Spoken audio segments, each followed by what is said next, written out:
Aujourd'hui, je vais vous parler de rechargement de munitions. Pourquoi qu'on fait du rechargement de munitions? Pour principalement deux raisons. La performance de notre arme au niveau vitesse pour avoir de la force de frappe, etc. Mais aussi au niveau précision de notre arme. On est capable, en développant une charge, d'avoir le maximum de précision et de performance de notre arme. Donc ça, on réussit à trouver la recette parfaite en faisant des tests, en allant au club de tir, en essayant les munitions qu'on fait, puis en jouant avec les volumes de poudre, puis différents paramètres au niveau de la munition quand on la recharge. Il y a beaucoup de facteurs. Je ne rentrerai pas dans ces détails-là aujourd'hui. C'est une introduction au rechargement. Je vais vous expliquer un petit peu, grosso modo, comme quand on recharge une munition, les étapes principales de recharger une munition. Toutes les carabines, toutes les 30-06 sur le marché, Remington, Sako, il y a des milliers de sortes de 30-06. Ils vont chacune avoir des dimensions différentes, à des millièmes près, mais c'est comme un emprunt digital. Ils vont avoir chacune leur spécification très précise. Donc, en fabriquant nos munitions, on match la munition avec la carabine de façon à avoir le maximum de performance dans notre arme. Quand on a tiré une balle, on se ramasse avec une douille vide. OK? Une fois qu'elle est tirée, elle va avoir pris de l'expansion. Donc, la détonation, ici on a un primer qu'on fait péter avec notre firing pin dans la carabine. Pouf, ça fait une explosion, ça brûle la poudre, le boulet part. Quand ça se passe, il y a une pression qui est développée dans la carabine, ce qui fait que la douille va s'expandre pour venir s'accoter dans la chambre de notre carabine. Donc, elle va prendre l'expansion. Et là, on a une douille ici qui a été tirée, donc qui est, si ça a été tiré dans ma carabine, ben, elle est tight dans la carabine, c'est sûr, là, dans cette dimension-là. Là, quand on va faire du rechargement, on va la resizer. OK? Donc, on a ici une presse qui nous permet, on met la douille en dessous, puis là, on a un die qu'on appelle une matrice. Qu'est-ce qu'elle va faire, la matrice? C'est un moule. Puis la douille vide, elle va rentrer dans le moule pour revenir prendre ses mesures nominales, ses mesures de base. Donc, elle expand, on la rentre là-dedans, puis on la ramène comme un temps avant qu'elle expande. Au niveau du rechargement, il y a trois façons de resize une douille. On appelle ça, quand elle rentre au complet là-dedans, puis qu'elle sort, elle reprend les dimensions complètement d'une douille pas tirée, là, standard, dimension standard. C'est un full length resize. Il y en a, qu'est-ce qu'ils vont faire? Ils vont juste resizer le cou. Un neck size. Parce que c'est sûr, quand ça l'expand, après ça, on met un boulet. On veut pas qu'il soit loose dans le cou, faut venir le refermer. Puis après ça, on rentre le boulet va réétirer le cou. Le boulet va tenir. Un full length, là, quand on recharge au complet, là, c'est sécuritaire. On s'assure que notre balle, elle va toujours bien chambrer dans notre carabine. S'il y a une petite saleté dans la chambre, puis qu'on a fait un full length, la balle, elle va bien chambrer dans notre carabine.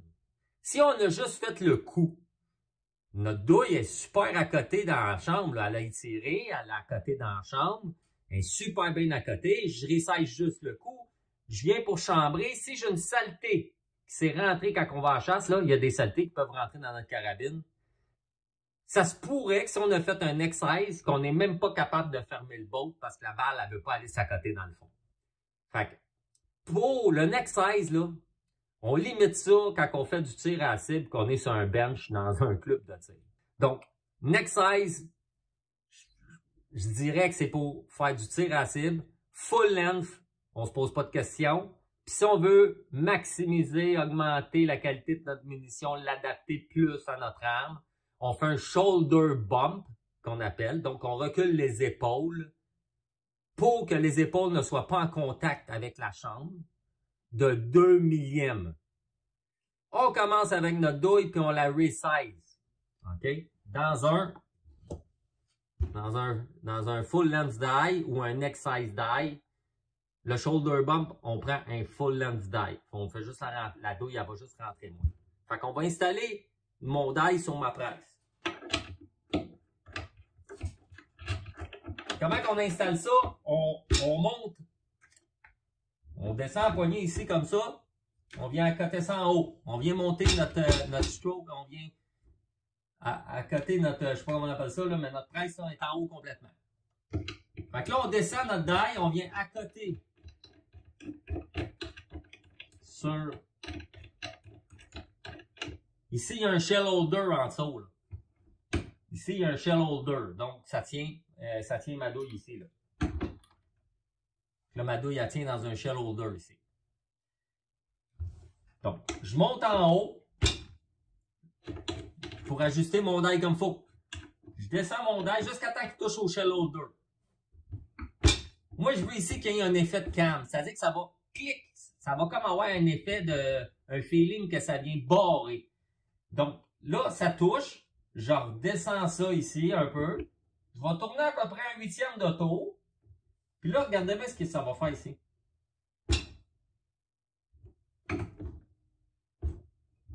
La pression est à côté sur le die. OK? Une fois que ça c'est fait, mon effet de cam, on appelle ça. Je vais venir serrer ma botte comme il faut. Et là, je suis sûr et certain, en ayant mon effet de cam, que ma douille elle rentre au complet dans mon die. Moi, je fais un shoulder bump. Fait que je la rentre pas au complet. Mais comment est-ce qu'on fait ça? C'est des millièmes de pouces, là. Le shell holder, là, c'est Redding qui font ça. C'est des shell holders, ils appellent ça des competition shell holders. Ces shell holders-là, là, au-dessus du cou ici de la balle, là, de la base de la balle, l'acier du shell holder il était 2 millièmes plus, 4 millièmes plus épais, 6 millièmes, 8 millièmes, 10 millièmes. Il y a 10 millièmes. De 2, ça marche par 2. Dans un competition, dans un kit, là, je l'ai ici mon petit kit, là. On a les shell holders ici. Donc 2, 4, 6, 8 puis 10. Ça, c'est le de base, là. Fait que je prends ma douille. Et là, ce qui est important, là, ben c'est important parce que c'est du métal sur métal. On ne veut pas que la douille reste prise dans le die. Fait qu'il existe du lubrifiant. On a un pad de lubrifiant ici. Fait que tout ce qu'on fait, là, c'est qu'on pogne notre douille. Là. On vient la passer ici, puis qu'il y a une petite fine couche de lubrifiant dessus. On ne veut pas qu'il y ait énormément de lubrifiant. Parce que ce que ça va faire, s'il y a trop de lubrifiant sur votre douille, vous rentrez ça dans le die. S'il y a un excès de lube sur le casing, cette lube-là va avoir besoin de prendre sa place. Qu'est-ce qui va arriver? Ça va faire des bosses dans votre quand vous allez le saisir, là, ça rentre super tight, là. Fait que s'il y a une bulle de lube après votre douille, vous rentrez ça dans le die, que ça va faire? Ça va faire un dent, là. Ça va bosser. Fait qu'on veut pas ça. On veut juste une petite couche d'huile. On fait juste rouler ça sur notre petit tapis. Juste pour dire qu'elle est huilée. On la met dans notre shell holder.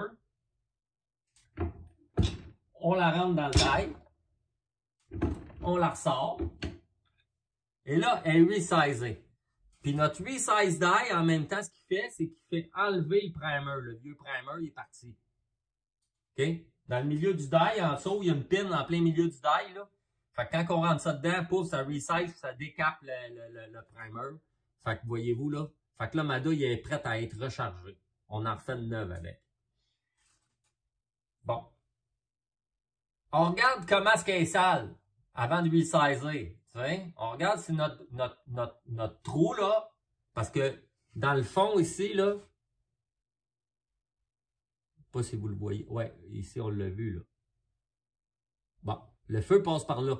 C'est important que ça soit clean. Ça, c'est super essentiel, que ça soit clean, qu'il n'y ait rien dans le trou, qui obstrue.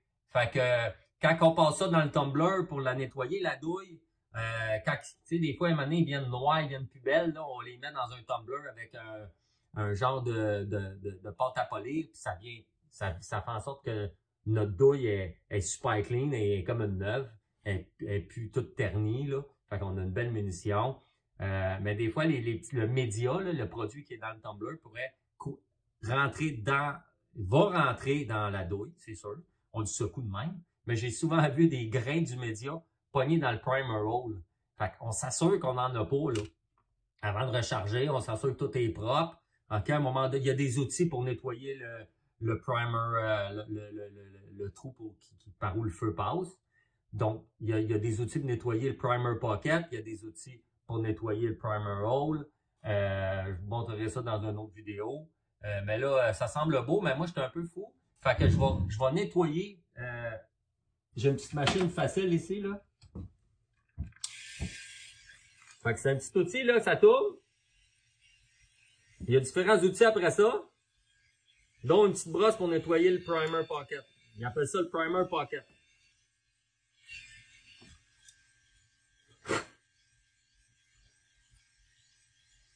Fait que tout le noir, là, le carbone est parti.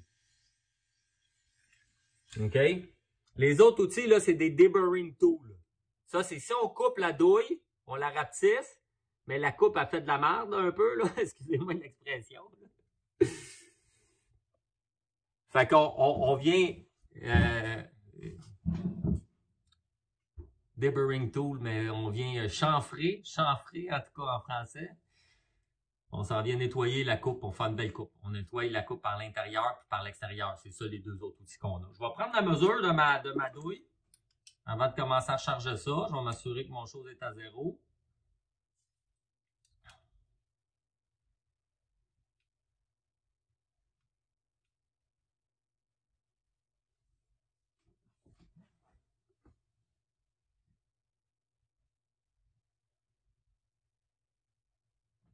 « 2.494. Ça, c'est la dimension maximale de ma douille. Ce que je vais faire, avant d'aller plus loin, je vais checker toutes mes douilles. J'en ai 1, 2, 3, 4, 5, 6, 7, 8, 9, 10, 11. Je vais avoir une constance, là. Je veux que toutes mes balles soient le plus possible pareilles. J'en veux pas une que 2.494, j'en veux pas une que 2.484. Là, on parle de 10 millièmes, c'est trop. C'est pas beaucoup 10 millièmes, c'est trop pour moi. Quand on parle de balistique, on parle de pression de 50 000 livres, puis qu'on parle de vitesse de, je sais pas, moins 2850 pieds seconde, avec une quantité de... Les petites mesures font peuvent faire des grosses variations. OK? Donc, 10 millièmes sur une longueur de douille, ça va jouer. Ça va jouer où? Ça va jouer sur la pression sur le boulet. Le boulet, il est rentré dans le cou, là, puis il y en a une que le cou, il est 10 millièmes plus petit. Fait qu'il retient le boulet moins, celui qui est plus petit. La douille qui est plus petite, elle va retenir le boulet moins. Donc, ça retient le boulet moins, la pression va faire quoi? Va être moins haute dans l'arme. On parle de peut-être 1000 livres de pression, là. Va être moins haute que celle qui a 2.494. On retient le boulet, boum, ça l'explose. Le boulet est retenu un petit peu. La pression va augmenter un petit peu plus. Fait que c'est tous des petits détails qui font en sorte qu'on est capable d'avoir une munition de super qualité et qu'on est capable de tirer dans un quart de pouce à 100 verges. Là, les balles se touchent tout le temps. Fait que c'est ça qu'on vise, fait qu'on fait le travail en conséquence. Fait que je vais tout prendre mes mesures, puis après ça, je vous reviens. Je vais vous montrer comment on coupe les douilles si nécessaire. Je vous montre ça. Bon. OK, je suis pas payé beau bonhomme. Rien que ces lunettes-là qui me déguisent un peu. OK, fait qu'on va y couper les douilles. Ça ici, c'est mon case cutter. Tout est en anglais, fait qu'on je parle tout en anglais. Les affaires, tout en anglais. Fait que là, ce qu'on prend notre douille, on la coince ici, ça c'est un couteau. On vient coincer ça dans notre... OK, puis ça ici, c'est... Ce que ça fait, ça ici, là, c'est micrométrique, là, puis ça rentre le couteau, ça sort le couteau, OK? Fait que là, je coince ma douille bien comme il faut, je m'assure qu'elle est bien appuyée ici, dans le où c'est que la douille elle tient, pour être sûr qu'il n'y ait pas de millième de pouce là qui fait en sorte que je coupe plus court ou pas assez court. Bien à côté, toute la gang, quand je les coupe, bien à côté. Je mets ça là. Puis là, je tourne comme ça, sur le couteau.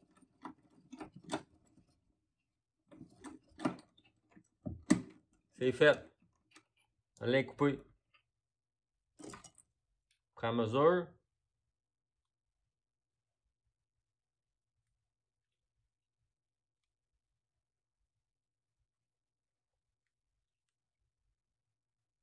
On va la rapetisser encore, on va la repasser sur le couteau.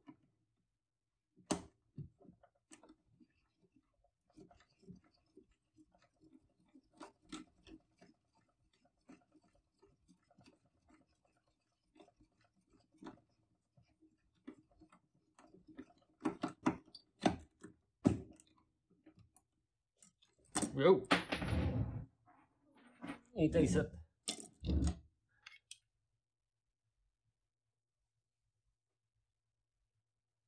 Dans l'envers, là, mais 2.484, c'est ça qu'on veut. Fait que, on remet ça ici. Un autre. Fait que, une fois que toutes nos coupes sont faites, là, on va passer ça dans notre deburring tool que je vous parlais tantôt. On va remettre ça là. On passe ça. Ça, c'est pour nettoyer notre coupe. Juste pour dire que ça nettoie comme il faut. On les fait toutes.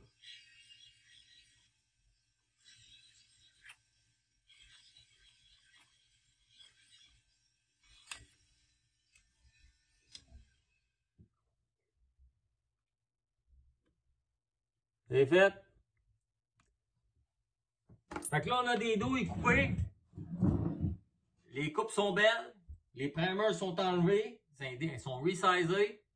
Les primer pockets sont nettoyés. Fait que là, on s'assure qu'il n'y a rien dans les primer pockets qui bouche notre trou.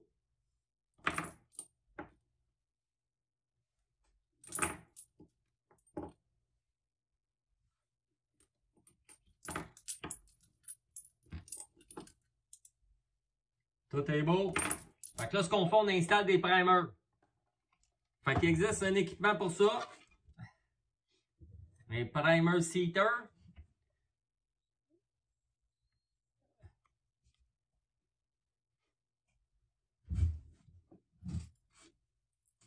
C'est ça ici. Ben, il y a plusieurs modèles, hein. Tous les outils que je vous montre, il y a plusieurs modèles, plusieurs marques. Fait que là-dedans, il y a des primers un par-dessus l'autre qui descendent en bas. Puis ici, j'ai un petit piston. Quand je pèse sa poignée, le piston pousse le primer dans ma douille. Ma douille, je viens la mettre ici en avant. Puis là, je pousse la poignée, le primer rentre dedans. Fait que je relève la poignée, j'enlève la douille, puis le primer, il est dedans. Fait qu'on va faire ça. On va m'installer pour que vous voyez.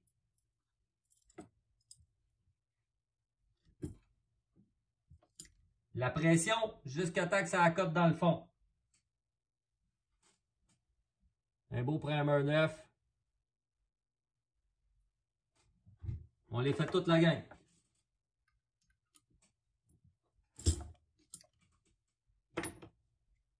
C'est fait. On a fait une douzaine de balles en pas longtemps. Fait qu'ils ont tout le primer. Fait que là, ce qu'on va faire, on va lui mettre de la poudre. Et là, la quantité de poudre qu'on met, c'est dans les datas. Donc, dans le petit livre, ça nous indique, donne une bonne idée. Je vais sortir mon petit livre.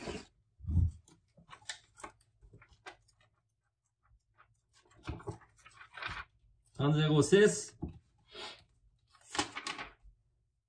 J'ai la IMR. Là, on a toutes les sortes de... Ben, toutes. Ça, c'est un vieux livre, là, mais les poudres qui existent depuis longtemps sont dedans. La IMR 4350. Quand je regarde, là, pour un boulet que je vais tirer de 165 grains, la IMR 4350, il suggère une charge de départ de 54 grains, une charge maximum de 57 grains.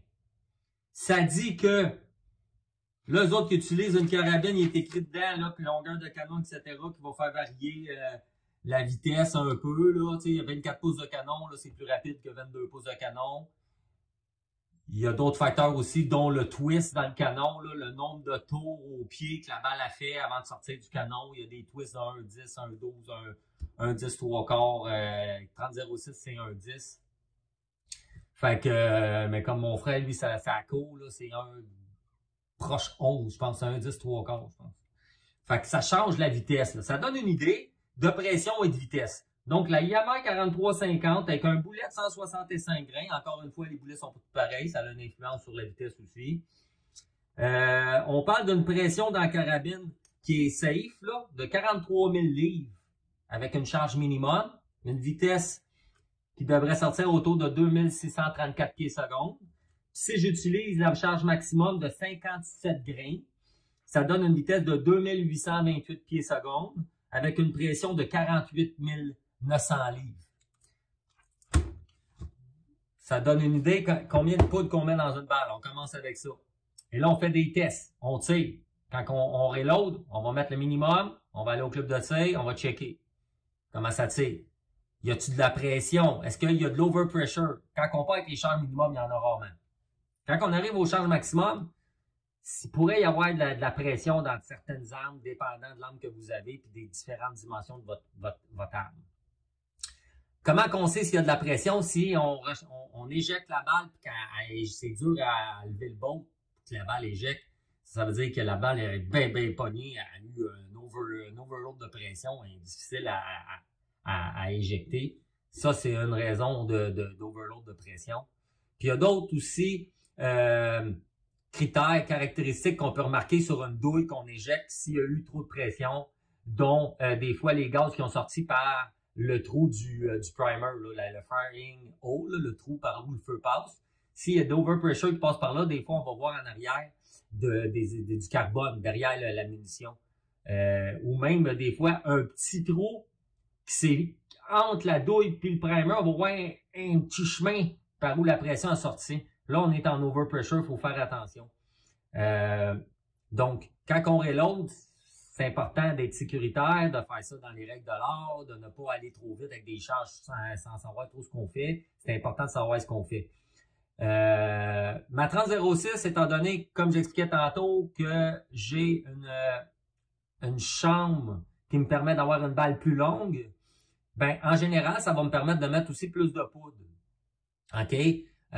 Donc, moi, dans ma carabine, sans avoir de signe d'overpressure, je suis capable d'aller mettre 58,5 grains. Je suis bien au-dessus des datas. Ben, pas bien, mais 1,5 grains de plus, qui est quand même beaucoup rendu là. Faut faire attention. Là. Donc, quand on est rendu à tirer, on voit qu'à 57 grains, qu'on n'a pas de pression pendant tout dans la carabine. On peut y aller à 57,5, voir si on va gagner de la précision, etc. Moi, ma carabine, après avoir fait des multiples tests, d'avoir été au club de tir, je vais vous montrer ici.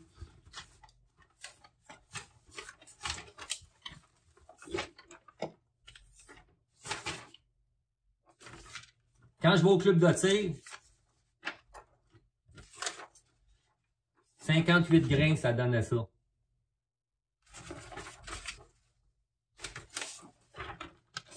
« 58,5 à 100 verges, ça donnait ça. » Le grouping est très très bon, on s'entend? Il y a 5 balles là-dedans à 100 verges. Là. À 59 grains, ça rouvrait comme ça. C'est ça l'idée. C'est quand on fait des balles, on fait différentes choses puis on regarde le grouping. Fait que quand le grouping resserre, c'est qu'on réussit à trouver le fit parfait entre la munition et la carabine pour avoir cette qualité-là, cette précision-là. Puis on essaie d'y aller avec on essaie d'y aller précision et vitesse. Des fois, on va avoir des munitions qu'on va fabriquer qui sont super précises, mais on est dans le minimum de la charge et on n'a pas de vitesse. Fait que dans ce temps-là, il faut tester différentes sortes de poudres. Fait que c'est des heures de plaisir, Fait que moi, j'ai 58,5 grains de IMR 4350 que je vais mettre dans mes balles. Fait que qu'est-ce que je vais faire? Je vais toutes les peser. Je vais peser ma poudre avec une petite balance digitale, 58,5 grains. Toutes les charges, je vais toutes les peser. Je vais le mettre ça dans mettre ça avec mon...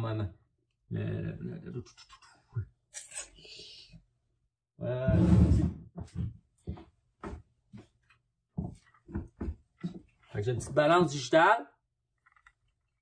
Ma petite coupe que je mets ma poudre. Fait que je pèse. Après ça, directement de la coupe direct dans la douille. Fait que on va mettre la poudre dans toutes les douilles. Puis après ça, je vais vous montrer comment on assied un boulet. Puis c'est ça, la profondeur d'assise. Encore une fois, on assied le boulet. Puis ça, c'est testé d'avance, c'est mesuré d'avance. Je vous expliquerai ça dans une prochaine vidéo. Mais on assied le boulet à une certaine profondeur. Il faut que ça soit adapté à notre carabine. Puis, idéalement, ben, dépendant des carabines, là, faut que le boulet soit... Ça dépend du boulet, ça dépend des carabines, ça dépend des caractéristiques, mais le plus proche des rifling, le plus proche des rainures dans votre canon. Quand on rentre la balle, le boulet, faut qu'il soit à une certaine distance des rifling. Si j'étais à 10 millièmes des rifling, pas la même affaire, j'aurais pas les mêmes performances que si mon boulet est à 50 millièmes des rifling, plus loin des rifling. C'est-à-dire que là, quand ça va tirer, bang, le boulet va sortir de la douille. Une certaine, on appelle ça le bullet jump. Le jump entre la douille puis le rifling. L'endroit où le boulet pourrait être free. C'est-à-dire qu'il est dans les airs, il touche à rien. Idéalement, on veut pas ça. Fait qu'on veut pas que le boulet tombe free entre la douille puis le rifling. On veut tout de suite, dès que ça part, tout de suite qu'il aille chercher le rifling pour tout de suite qu'il soit guidé dans sa trajectoire. Donc, le bullet jump, ben ça, il y a une façon de le mesurer, je vous montrerai ça dans une autre vidéo, mais là, on va essayer le boulet à une profondeur que moi, j'ai déjà testé dans ma carabine, que j'ai noté quand j'avais fait mes longues au moment que je les ai faites. Puis j'ai un finish, une balle finie à 3.496. Je vous avais dit tantôt que le maximum de 30.06, c'est 3.340. Fait que là, ma balle, elle va être bien plus longue qu'une balle de 30.06 standard, de 3.340. Elle va être 3.496. La balle que je me load pour ma carabine, c'est sûr et certain qu'elle va pas fitter dans toutes les carabines. Là, vous avez une 30.06, vous allez peut-être même pas capable de chambrer ma balle. Parce que vous, votre balle, le maximum qu'on va pouvoir être capable de monter, dépendant des mesures de votre chambre, ça pourrait être 3.340, 3.350, 3.400. Bon. La poudre. Ça prend ça ici. Une powder measure, une mesure à poudre. La poudre est dedans. Puis on ajuste la quantité avec la petite vis qui est ici, une petite vis sur le barillet. On ajuste la quantité de poudre qui va tomber en dessous quand on va faire pivoter le barillet. OK? Donc, «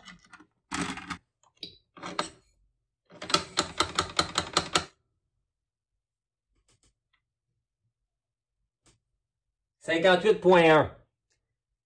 Ici, là, ça appelle ça un powder trickler. Là, j'ai 58.1, il faut que je rajoute 0.4. Fait qu'on va y aller grain par grain.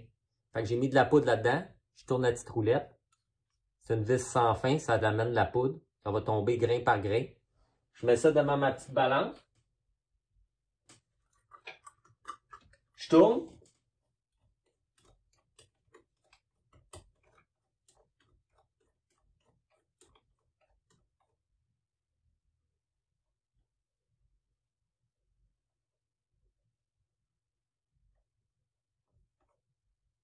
« 58.6.5 ».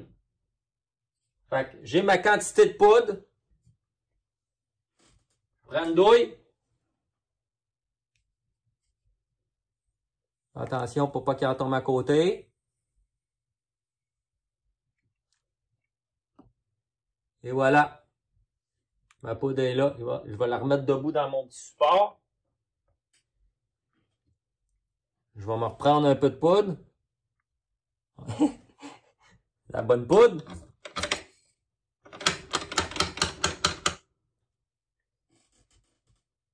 Ça là.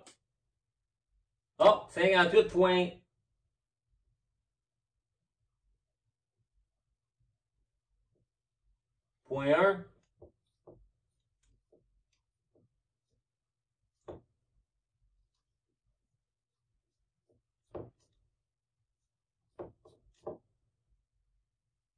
« 58.5 ».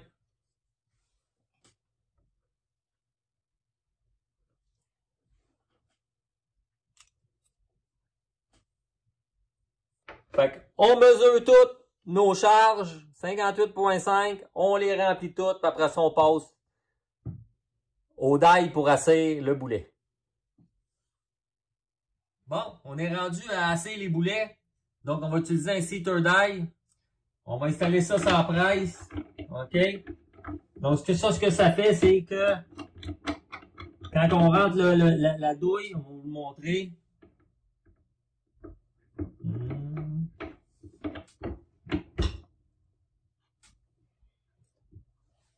Je connais l'ajustement. Ça, là, c'est du essai-erreur. OK? Étant donné que moi, j'ai une balle très longue, je peux pas venir à côté mon die sur mon shell holder parce que mon ajustement micrométrique ici, là, je pourrais pas l'ajuster de façon à être capable d'avoir une balle super longue. Fait qu'il faut que je sorte le die un peu. Il est pas à côté. Sauf que c'est le competition, c'est le competition seater die de Reading. La balle, quand elle rentre, c'est pas bien grave si le die est pas à côté parce que j'ai quand même un genre de piston guide qui guide ma douille bien droite dans mon die. Je fais une histoire courte, il y a des die que t'as pas ce genre de piston-là, puis tu vas à côté ton die sur ton shell holder de la même façon que le resize die. Mais dans mon cas, là, je vais l'installer, je sais comment l'installer, je ne le rentre pas au complet, j'installe, je vais ressortir mon ajustement au maximum, comme vous dites.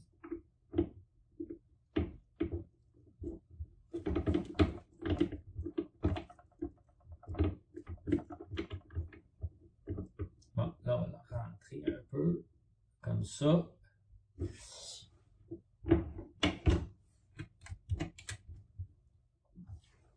Là, j'ai une balle qui avait déjà été loadée là, les années passées. C'est parce qu'il m'en reste 6, ça m'en prend plus. Cette année, je vais pas à la chasse avec juste 6 balles. Moi, je tire partout, fait que ça me prend plus de balles. On part pas à la chasse, on perd un chargeur rempli de balles. Là. Il nous en reste 2. Fait que on prend pas de chance, on part tout le temps avec en masse de munitions. Puis pas juste ça, tu arrives dans le bois, tu réalises, t'échappes ta carabine, il va falloir que tu tires des balles pour t'assurer qu'elle tire à la bonne place. Fait que 6 balles, c'est pas assez pour aller à la chasse. Ça prend 20 balles. Minimum. Fait que, on prend, là, ce que je vais faire pour m'ajuster, je vais rentrer cette balle-là dans mon die. Puis je vais venir tourner mon ajustement ici jusqu'à temps que ça s'accote sur le boulet. Et voilà. Fait que là, je le sais que la prochaine balle que je vais mettre, ma balle que je viens de reloader,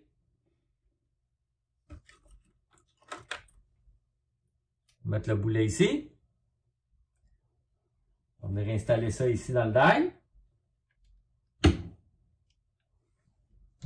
Ça va s'asseoir. Là, ce que je viens de faire, je viens de rentrer le boulet dans la douille. C'est supposé avoir la même mesure que l'autre. Parce que j'ai pris l'autre en référence. On va la mesurer juste pour être sûr.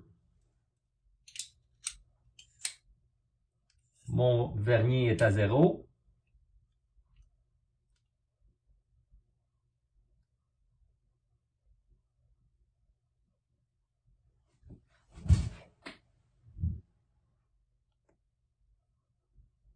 « 3.497.5.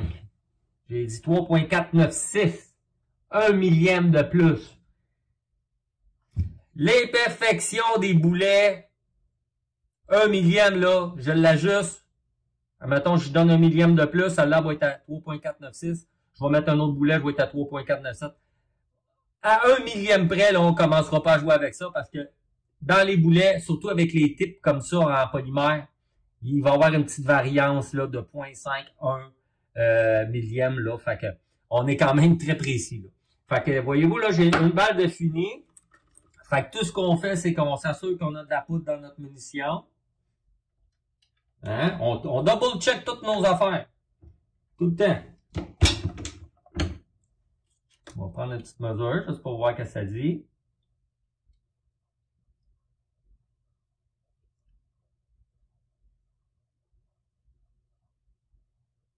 « 3.4975 elle avec.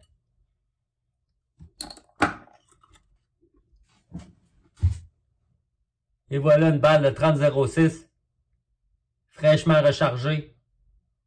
Donc on résume. On a resizé, pas au complet, j'ai fait juste un shoulder bump. Donc, j'ai pris un die qui ressort, ouais.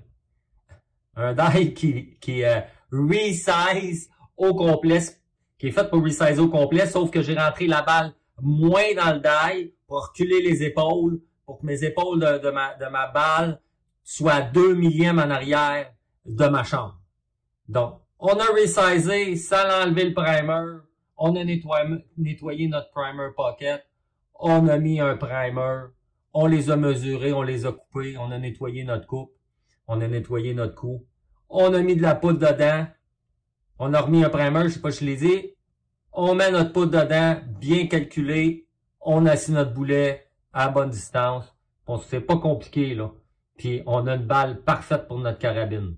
Ça tire une balle dans l'autre à 100 verges, 30,06 avec une vitesse avec 58,5 grains. Voyez-vous, là, les standards d'une 30,06, c'est 50, avec la Yamaha, là, c'est plus autour de 57. Là, j'étais à 58,5. Une balle beaucoup plus longue à 3,496 au lieu de 3,340. Fait que cette balle-là, là, fait parfaitement, fit parfait avec ma 30,06. Le plaisir du rechargement. Fait que ça m'a fait plaisir de vous donner les détails. Je le sais que c'est beau. Il y a beaucoup de stock, là. J'ai pas parlé de l'ensemble de tous les secrets du reloading. J'ai fait un survol, même si j'ai donné quand même beaucoup de détails. J'ai fait un survol de c'est quoi le rechargement de munitions. Si vous avez des questions, là, n'hésitez pas de me poser sur mon Messenger directement sur Facebook. Je vais vous répondre. Ça va me faire plaisir. Pendant la vidéo, vous aviez une question qui vous pose en tête, j'ai pas été clair sur quelque chose. Faites juste me poser la question sur Messenger, je vais vous répondre. C'est pas facile, on reload, faut être attentif à ce qu'on fait. Là, j'essaie de vous faire des vidéos pour vous montrer comment ça marche, ça me fait plaisir. Pas nécessairement facile de faire des vidéos, ça prend du temps. J'ai pas juste ça à faire, c'est sûr. Il y a bien d'autres choses, mais j'aime ça, faire des vidéos, fait que je vais continuer d'en faire. Si les vidéos sont pas parfaites, je suis désolé encore une fois. Je suis stand-alone, je fais tout seul, je fais mes vidéos. Puis je fais les montages aussi sur l'ordinateur pour vous les présenter, puis ça ait de l'allure. Fait que, n'hésitez pas, là, si vous avez des questions, j'ai passé sur un sujet, je me suis enfargé dans mes mots, vous pouvez me reprendre, me corriger, il y a des termes que je cherchais, que j'ai pas trouvé, ça me fait plaisir que vous, dans vos commentaires, vous me le mentionnez. Je suis vraiment pas susceptible, on est là pour s'amuser, fait que, ça me fait plaisir de vraiment partager mes connaissances avec vous autres. Fait que, ben, à bientôt pour d'autres vidéos de rechargement.